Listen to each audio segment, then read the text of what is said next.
പരിശുദ്ധാത്മാവേ എന്നിൽ വന്നു നിറയണമേ.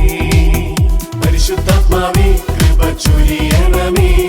പരിശുദ്ധാത്മാവേ ശക്തി പകരണമേ. പരിശുദ്ധാത്മാവേ കൃപ ചൊരിയണമേ. പരിശുദ്ധാത്മാവേ ശക്തി പകരണമേ. പരിശുദ്ധ പരമദിവ്യകാരുണ്യ നാഥനായ ഈശോയ്ക്ക് ആരാധനയും സ്തുതിയും പുകഴ്ചയും ഉണ്ടായിരിക്കട്ടെ. നിത്യസ്തുതിക്ക് യോഗ്യനായ പരിശുദ്ധ പരമദിവ്യകാരുണ്യ നാഥനായ ഈശോയ്ക്ക് ആരാധനയും സ്തുതിയും പുകഴ്ചയും ഉണ്ടായിരിക്കട്ടെ. സ്നേഹത്തോടെ ഈ അൾത്താരയിൽ നമ്മുടെ കൂടെയായിരിക്കുന്ന പരിശുദ്ധ പരമദിവ്യകാരുണ്യ നാഥനായ ഈശോയ്ക്ക് ആരാധനയും സ്തുതിയും പുകഴ്ചയും ഉണ്ടായിരിക്കട്ടെ. കരുണ്യവാനായ ഈശോയെ, അങ്ങയുടെ പീഡാനുഭവങ്ങളെ ധ്യാനിച്ചുകൊണ്ട് 3 മണി സമയം അങ്ങയുടെ കരുണയ്ക്കായി പ്രാർത്ഥിക്കുന്ന സമയമാണ്. മനുഷ്യവംശത്തിൻ്റെ മേൽ അനന്തമായ അചഞ്ചലമായ സ്നേഹവും കരുണയും ഒക്കെ ചൊരിഞ്ഞ സമയം. ഞങ്ങളെല്ലാവരും നശിച്ചു പോകാതെ നിത്യജീവൻ അവകാശമാക്കുവാൻ ഞങ്ങളെ ഓരോരുത്തരെയും വില കൊടുത്ത് വാങ്ങിയ അത്ഭുത നിമിഷം. ഈശോയെ, ഈ ഒരു നിമിഷം നിന്റെ പീഡാനുഭവങ്ങളെ, പീഡാസഹനങ്ങളെ ധ്യാനിക്കുകയും നിന്റെ കരുണയിൽ ആശ്രയിക്കുകയും ചെയ്യുന്നവരെ നീ ഒരിക്കലും കൈവിടത്തില്ല. അവരുടെ ആവശ്യങ്ങൾ നിറവേറ്റിത്തരുമെന്ന് നീ വെളിപ്പെടുത്തിയല്ലോ. ഈ ഒരു നിമിഷം ഈശോയെ, നിന്റെ കരുണയിൽ ആശ്രയിച്ചുകൊണ്ട് ഞങ്ങൾ നിന്നെ ആരാധിക്കുന്നു. പാപികളും ബലഹീനരും നിസ്സാരരുമായ ഞങ്ങൾ അങ്ങയുടെ കാരുണ്യത്തിൽ ആശ്രയം വെച്ചുകൊണ്ട് ഈ നിമിഷം ഞങ്ങൾ പ്രാർത്ഥിക്കുന്നു. ഈ 1 മണിക്കൂറിൻ്റെ എല്ലാ അനുഗ്രഹങ്ങളും ഏറ്റെടുത്തുകൊണ്ട്, വിശ്വാസത്തിൽ ഏറ്റെടുത്തുകൊണ്ട് ഒന്ന് ചേർന്ന് നമുക്ക് പ്രാർത്ഥിക്കാം. ഈശോയുടെ ഹൃദയത്തിൽ നിന്ന് ഞങ്ങൾക്ക് കാരുണ്യ സ്രോതസ്സായി ഒഴുകിയിറങ്ങിയ തിരുരക്തമേ, തിരുജലമേ, ഞങ്ങളങ്ങിൽ ശരണപ്പെടുന്നു. ഈശോയുടെ ഹൃദയത്തിൽ നിന്ന് ഞങ്ങൾക്ക് കാരുണ്യ സ്രോതസ്സായി ഒഴുകിയിറങ്ങിയ തിരുരക്തമേ, തിരുജലമേ, ഈശോയുടെ ഹൃദയത്തിൽ നിന്ന് ഞങ്ങൾക്ക് കാരുണ്യ സ്രോതസ്സായി ഒഴുകിയിറങ്ങിയ തിരുരക്തമേ, തിരുജലമേ,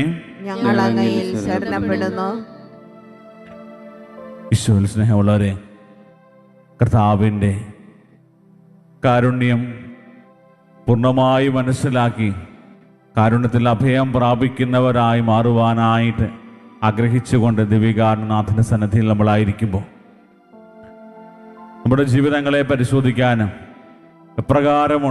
എപ്രകാരമാണ് കരുണയുള്ള ഒരു ജീവിതം നമുക്ക് സാധ്യമാകുക എന്ന് നമുക്ക് ധ്യാനിക്കാം.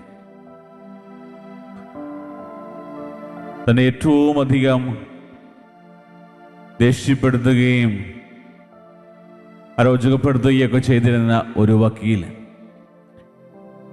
ഒരു ജഡ്ജിയെ സംബന്ധിച്ചിടത്തോളം ചില വാക്കുകൾ കൊണ്ട്, ചില വിമർശനങ്ങൾ കൊണ്ടൊക്കെ പലപ്പോഴും ഒത്തിരി വേദനിപ്പിച്ചുകൊണ്ടിരുന്ന ഒരു ജഡ്ജിയെക്കുറിച്ച്, അനുഭവത്തെക്കുറിച്ച് ഒരു കഥ പറയുന്നുണ്ട്. എല്ലാ പ്രാവശ്യവും കാണുമ്പോഴെല്ലാം ചില വാക്കുകൾ മൂലം എന്തെങ്കിലും രീതിയിൽ അരോചകപ്പെടുത്തിയിരുന്ന ഒരു വക്കീൽ. അത് എല്ലാവർക്കും ഒരുപോലെ മനസ്സിലായൊരു കാര്യമാണ്. അങ്ങനെ ഇരിക്കുമ്പോൾ ജഡ്ജിയുടെ ഏറ്റവും അടുത്ത ഒരു സുഹൃത്ത് അദ്ദേഹത്തോട് ചോദിച്ചു, തങ്ങൾ എന്തുകൊണ്ടാണ് ശാന്തനായിട്ട് നിൽക്കുന്നത്? തങ്ങൾക്ക് ഈ ഒരു കാര്യത്തിൽ എന്താണ് പ്രത്യേകിച്ച് പറയുവാനായിട്ടുള്ളത്? ഉടനെ അതിന് മറുപടിയായിട്ട് ആ ജഡ്ജി പറഞ്ഞത്, ഞാൻ താമസിക്കുന്ന എൻ്റെ വീടിനടുത്ത് ഒരു വിധവയുണ്ട്. വിധവയ്ക്ക് ഒരു വളർത്തുനായയുണ്ട്. ഈ വളർത്തുനായയുടെ ഒരു പ്രത്യേകത, വൈകുന്നേര സമയമായപ്പോൾ രാത്രിയിൽ ചന്ദ്രൻ ഉദിച്ചു നിൽക്കുമ്പോൾ, പ്രശോഭിച്ചുകൊണ്ട് നിൽക്കുന്ന സമയത്ത് വളർത്തുനായ കൂട്ടിൽ നിന്നിറങ്ങി ചന്ദ്രനെ നോക്കി എപ്പോഴും കുരച്ച് ബഹളമുണ്ടാക്കും. ഇത്രയും പറഞ്ഞ് ജഡ്ജി തൻ്റെ മറ്റു കാര്യങ്ങളിലേക്ക്, മറ്റു ടോപ്പിക്കിലേക്കൊക്കെ സംസാരം മാറ്റി. പക്ഷേ ഇതിന് കണക്ഷൻ പിടികിട്ടാതിരുന്ന ആ സുഹൃത്ത് വീണ്ടും ജഡ്ജിയോട് ചോദിക്കുകയാണ്, താങ്കൾ അതിൻ്റെ ആ സ്റ്റോറി അല്ലെങ്കിൽ ആ കഥയുടെ പൂർണ്ണരൂപം പറഞ്ഞില്ലല്ലോ. എന്ത് സംഭവിച്ചു ആ നായിക്കും ചന്ദ്രനും ഒക്കെ എന്ത് സംഭവിച്ചു? അപ്പോൾ അതിന് മറുപടിയായിട്ട് വീണ്ടും ജഡ്ജി പറയുകയാണ്, നായ ഇത്രമാത്രം കുറച്ചാലും ചന്ദ്രൻ ശോഭിക്കുന്നതിൽ നിന്ന് ഒരിക്കലും മാറി നിൽക്കുന്നില്ല. The moon continues to shine. പ്രിയപ്പെട്ടവരെ, ഇന്ന് നമ്മുടെയൊക്കെ ജീവിതങ്ങളെ പരിശോധിക്കുമ്പോൾ ഒത്തിരിയേറെ വിമർശനങ്ങളും അതുപോലെ തന്നെ ചില ആളുകളുടെ ചില വാക്കുകളൊക്കെ നമ്മളെയൊക്കെ ഒത്തിരിയേറെ വേദനിപ്പിക്കാറുണ്ട്. നമ്മുടെ ജീവിതത്തിൽ പലപ്പോഴും പ്രതീക്ഷയോടെ അല്ലെങ്കിൽ പ്രത്യാശയോടെ മുന്നോട്ട് പോകാനൊക്കെ പലപ്പോഴും നമുക്ക് സാധിക്കാതെ പോകാറുണ്ട്. അത്രമാത്രം ശക്തമായ കുരമ്പുകൾ പോലെ ചില വാക്കുകളൊക്കെ നമ്മുടെയൊക്കെ ഹൃദയത്തിൽ പതിക്കുമ്പോൾ ജീവിതത്തിൽ പലപ്പോഴും തളർന്നു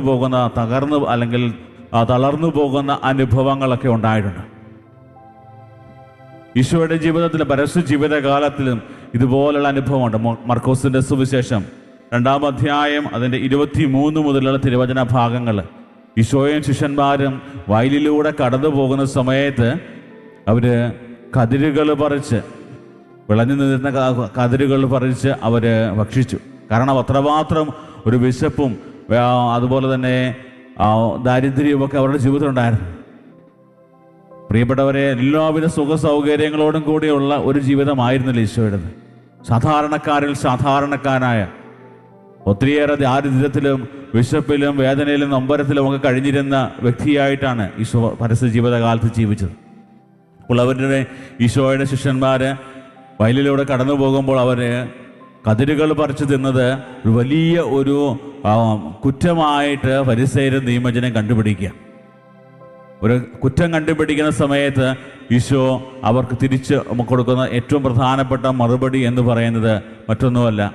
അവർ പറയുന്നത്,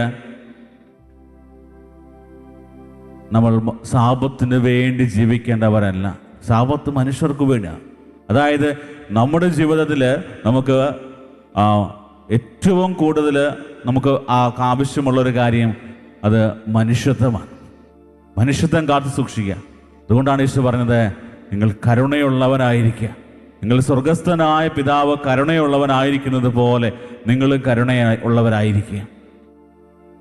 ഈശോയുടെ ഈ ഒരു സംസാരത്തിലൂടെ അല്ലെങ്കിൽ ഈ ഒരു പ്രബോധനത്തിലൂടെ നമുക്ക് മനസ്സിലാകുന്നത് എന്തുകൊണ്ടാണ് ഈശോ പറഞ്ഞത്, വലിയേക്കാൾ ശ്രേഷ്ഠമാണ് കരുണ. കരുണ കാണിക്കുന്ന അത്രമാത്രം നമ്മുടെ ജീവിതത്തിൻ്റെ ഒരു ഭാഗമായിട്ടുള്ള കാര്യമാണ്. മറ്റുള്ളവരെ വാക്കുകൾ കൊണ്ടും അല്ലെങ്കിൽ അവരുടെ പ്രവൃത്തികൾ കൊണ്ടൊക്കെ കൃത്യമായിട്ടും വേദനിപ്പിച്ച് മുറിവേൽപ്പിച്ച് അവരെ തളർത്തുന്നതിനേക്കാൾ ഉപരിയായിട്ട് അവരെ സ്നേഹത്തോടെ കാരുണ്യത്തോടെ ചേർത്ത് പിടിക്കാൻ നമുക്കാകുമ്പോൾ നമ്മുടെയൊക്കെ ജീവിതങ്ങളും കരുണയുടെ ജീവിതങ്ങളായിട്ട് മാറും. ഒത്തിരിയേറെ ആളുകളുടെ ജീവിതത്തിലെ ഏറ്റവും വലിയ തകർച്ചയുടെ കാരണം അവരുടെ ജീവിതത്തിൽ അവരുടെ ഏറ്റവും പ്രിയപ്പെട്ടവരുടെ വായിൽ നിന്ന് വീണ ചില വാക്കുകളാണ്. ഒത്തിരിയേറെ ആളുകൾ ജീവിതത്തിൽ അവരുടെ നിരാശയിലേക്ക് വീണു പോകാൻ അവർക്ക് ഇടയായത് ചില ആളുകളുടെ വാക്കുകളും പ്രവൃത്തികളും ഒക്കെയാണ്. ഇത്രമാത്രം സ്നേഹിച്ചിട്ടും ഇത്രമാത്രം കരുതലോടെ അവരെയൊക്കെ നോക്കിയിട്ടും ഇവരിങ്ങനെയാണല്ലോ എന്നോട് ചെയ്തത്, എന്നോട് ഇങ്ങനെയാണല്ലോ പറഞ്ഞത് എന്ന് പറഞ്ഞുകൊണ്ട് വേദനയുടെ ഒരു വലിയ ഒരു അനുഭവങ്ങളുമായിട്ട് ജീവിക്കുന്ന ഒത്തിരിയേറെ ആളുകളെ, നീറി ജീവിക്കുന്ന ഒത്തിരിയേറെ ആളുകളെ കാണാൻ പറ്റും. വചനത്തിൽ നമ്മൾ കാണുന്നത് ഈശോ നമുക്ക് തരുന്ന ഒരു പ്രധാനപ്പെട്ട ഒരു വലിയ ഒരു സ്വഭാവ സവിശേഷത പ്രകാരം ഈ ഒരു പ്രയാസങ്ങളും വിമർശനങ്ങളും ഒക്കെ നേരിട്ടെങ്കിലും അതിനെയൊക്കെ അതിജീവിച്ചുകൊണ്ട് നമ്മുടെ ജീവിതത്തിൻ്റെ ദൗത്യം എന്താണ് എന്ന് മനസ്സിലാക്കി കൃത്യമായിട്ടും പ്രശോഭിക്കുന്നവരായിട്ട് മാറുവാനായിട്ട് നമുക്ക് സാധിക്കണം. എന്തുമാത്രം വളർത്തുനായ കുരച്ചാലും ചന്ദ്രൻ രാത്രിയിൽ പ്രശോഭിക്കുന്നതിൽ നിന്ന് ഒരിക്കലും വിരമിക്കാതിരിക്കുന്നത് പോലെ നമ്മുടെ ജീവിതത്തിൽ നമുക്ക് ഏൽക്കുന്ന ക്രിറ്റിസിസംസ് അല്ലെങ്കിൽ വിമർശനങ്ങളൊക്കെ അതൊക്കെ നമ്മുടെ നല്ലതിനായിട്ട് മാറ്റിയെടുക്കുവാനും അതിനെയൊക്കെ ക്രിയാത്മകമായിട്ട് മനസ്സിലാക്കി ജീവിക്കുവാനായിട്ടുള്ള ഒരു പരിശ്രമം നമ്മൾ നടത്തുമ്പോൾ നമുക്കും കർത്താവ് ആഗ്രഹിക്കുന്നത് പോലെ നല്ല മനുഷ്യരായിട്ട് ജീവിക്കാൻ പറ്റും, കരുണയുള്ളവരായിട്ട് ജീവിക്കുന്നവരായിട്ട് മാറാൻ പറ്റും.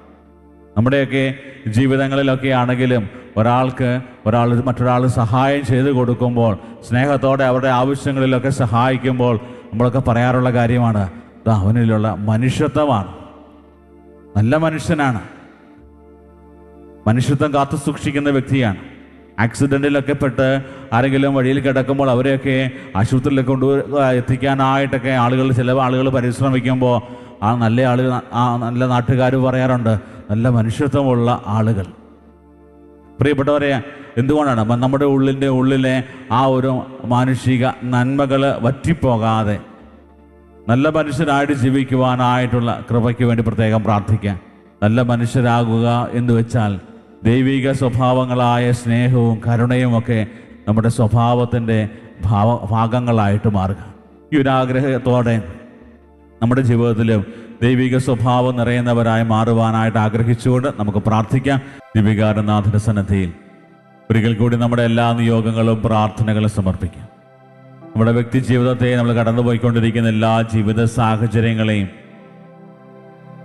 കർത്താവിൻ്റെ സ്നേഹത്തിൽ നിന്നും കരുണയിൽ നിന്നൊക്കെ വഴുതിപ്പോയ നിമിഷങ്ങൾ, നമ്മുടെ വാക്കുകൾ കൊണ്ടും പ്രവർത്തികൾ കൊണ്ടൊക്കെ മറ്റുള്ളവർക്ക് വേദനിക്കാനിടയായതും ഒരു വലിയ നിരാശയുടെ പടുകുഴിയിലേക്ക്, തകർച്ചയിലേക്ക്, തളർച്ചയിലേക്കൊക്കെ വീണിട്ടുണ്ടെങ്കിൽ കർത്താവേ കരുണയായിരിക്കണമേ എന്ന് പ്രാർത്ഥിക്കാം.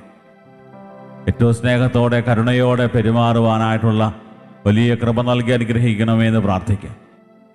നമ്മുടെ കുടുംബത്തെയും ജീവിത പങ്കാളിയെയും മക്കളെയും മാതാപിതാക്കളെയും എല്ലാം സമർപ്പിക്കാം. ലോകത്തിൻ്റെ വിവിധ ഭാഗങ്ങളിലിരുന്ന് ഓൺലൈനിലൂടെ കർത്താവിൻ്റെ കരുണയ്ക്ക് വേണ്ടി പ്രാർത്ഥിച്ചുകൊണ്ടിരിക്കുന്ന എല്ലാ മക്കളെയും അവരുടെ മേൽ, അവരുടെ നിയോഗങ്ങളുടെ മേൽ നിൻ്റെ വലിയ കരുണ ചൊരിയണമേ എന്ന് പ്രാർത്ഥിക്കുന്നു. നമ്മുടെ എല്ലാ നിയോഗങ്ങളും പ്രാർത്ഥനകളും ദിവ്യകാരണനാഥൻ്റെ സന്നിധിയിൽ സമർപ്പിച്ചുകൊണ്ട് കർത്താവെ ഞങ്ങളങ്ങിൽ ശരണപ്പെടുന്നു എന്നുള്ള പ്രാർത്ഥനയോടെ താഴ്ന്ന സ്വരത്തിൽ ദൈവത്തെ സ്തുതിച്ച് കർത്താവിൻ്റെ ആശീർവാദം നമുക്കിപ്പോൾ സ്വീകരിക്കാം.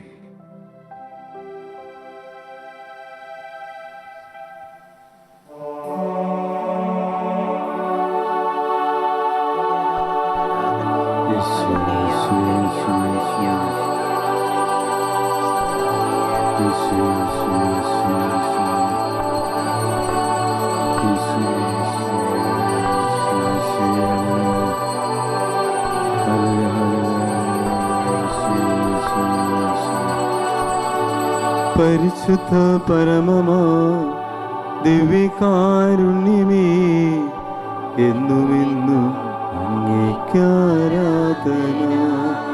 പരിശുദ്ധ പരമമാ ദിവ്യകാരുണ്യമേ, എന്നുമെന്നും അങ്ങേക്കാരാധന. പരിശുദ്ധ പരമമാ ദിവ്യകാരുണ്യമേ, എന്നുമെന്നും